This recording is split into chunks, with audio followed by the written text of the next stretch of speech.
పవన్ కళ్యాణ్ ఇది కాదు ఆయనకి, అది పవనం కాదు, అది పవనం కాదు, అది తుఫాన్ అని ఎందుకు అన్నారంటే అది నా గురించి అనలా, మీ గురించి అన్నారు మాట.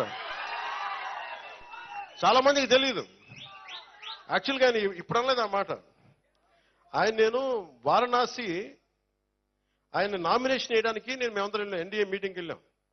వెళ్తే అందరూ నా ఎన్డీఏ పార్ట్నర్స్ అందరూ కూర్చున్నప్పుడు ఆయన అన్నారు, పవన్ యా ఆంధీ అన్నారు ఆయన. నాకేమనిపించింది, ఏం అర్థం చేసుకోవాలి ఈ మాటకి అంటే, అంటే మనకు కూర్చోబెట్టి అర్థాలు తెలుసు కానీ ఈయన ఏ ఉద్దేశంతో మాట్లాడుతుంది. నేను మళ్ళీ జాగ్రత్తగా అదే సార్ పవనే సార్ అన్నాను. అంటే ఆ రోజు అన్నారు ఆ మాట.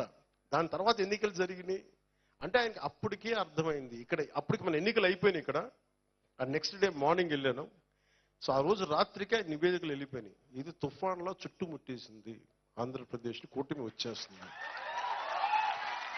అది నాకు ఎప్పుడు అర్థమైంది, ఆయన సెంట్రల్ హాల్లో మాట్లాడుతున్నప్పుడు నాకు అర్థమైంది, ఓహో అదే ఆయన ఆ రోజు అన్న మాటలని. ఎందుకంటే నా గురించి మనం ఎక్కువ ఎందుకు ఊహించుకుంటాం సార్, జాగ్రత్తగా కొంచెం అవసరమైతే బలం ఒక 40-50% తగ్గించుకుంటాం కానీ, తక్కువ చేసుకుంటాం కానీ ఎక్కువ చేసుకోం కదా. సో నాకు అందుకు అనిపించింది, అంటే మీరు ఇచ్చే శక్తి లాంటిది, అది నాకు ఆ ఉద్దేశం చెప్పడానికి చెప్తున్నాను. ఇది